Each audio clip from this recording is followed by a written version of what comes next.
ئەم هەفتە بۆ موچە یەکلاکەرەوەیە. تەیف سامی بەڵێنێکی زارەکی بۆ موچەی مانگی 12 داوە. هەرێم دوایین کارت و داوای خۆی دەداتە بەغدا.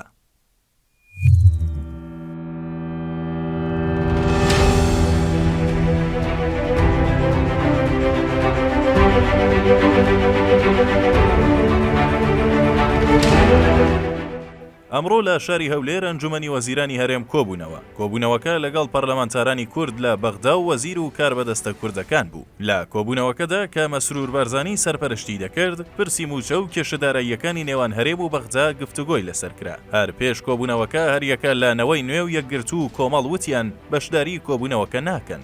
بەپی زانیاریەکان ئەو سێلایەنە وتویانە ناچینە کۆبوونەوەیە کە تیایدا بڕیار بەدەستی ئێمە نەبێت و تەنها ڕوونکردنەوەمان پێ بدرێت.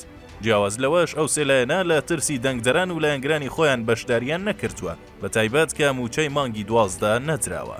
هەر لە کۆبوونەوەکەی ئەمڕۆ مەسرور بارزانی ڕایگەیاند کە بەغدا ستەم لە هەرێم دەکات و کێشەکانی هەرێمی لە موچەدا کورد کردوێتەوە.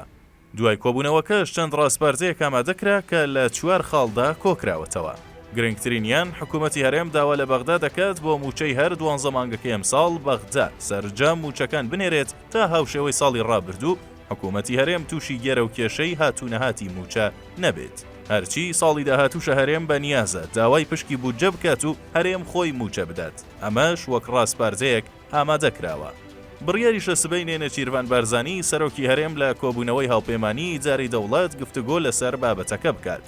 هەرچی نوێنەر و وەزیرە کوردەکانیشە لە بەغدا بڕیارە ڕاستپاردەکان بگەێنەوە بە سوودانی و دوایین بڕیار لەسەر موچە بدرێت. بۆ موچەی مانگی 12ش بەپێی زانیاریەکان هەرێم داوای ناردنی بڕەپارەیەکی کردووە کە لە سەر و 700 میلیارد دینارەوە بێت تا بەداهاتی ناوخۆ کورتێنانەکەی پڕ بکاتەوە. بەڵام بەرپرسێکی حکوومەتی هەرێم بە تیواری وت ئومێدێکی ئەوتۆ بە موچەی مانگی 12 نەماوە. بەڵام لە کۆبوونەوەی ئەمڕۆی تەیف سامی و لیژنەی جارایی پەرلەمان بەپێی زانیاریەکان تەیف سامی بەزارێکی بەڵێنی ناردنی بڕەپارەیەکی بۆ موچەی مانگی 12 داوە. هەرچۆنێک بێت حکوومەتی هەرێم دەیەوێت پێش دەستپێکردن بە موچەی مانگی یەکی ئەمساڵ بناغەیەک بۆ کێشەداراییەکانی لەگەڵ ناوەنددا بنێت و کۆتایی بە کێشەی موچە بێنێت.